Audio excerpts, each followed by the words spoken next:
ક્ષત્રિય આગેવાન લખનસિંહ દરબારે મોટું નિવેદન આપતા કહ્યું છે કે લોકસભા ચૂંટણીમાં 5 લાખની લીડ નહીં મળે, કેટલીક જગ્યાએ ભાજપ બેઠક જીતી જશે, પરંતુ જિલ્લા અને તાલુકા પંચાયત ચૂંટણીમાં ભાજપને હરાવીશું, આ વાત તેમણે કરી હતી।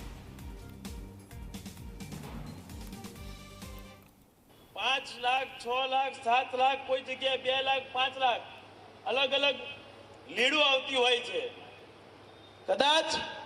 કદાચ એટલા માટે આ લોકોએ ટિકિટ નહીં કાપી હોય કે મોટી લીડ છે, 2 લાખની, 4 લાખની, 5 લાખની, પરંતુ આપણા સૌને જવાબદારીપૂર્વક કહેવા માંગુ છું કે આ વખત તો મોટી લીડ છે।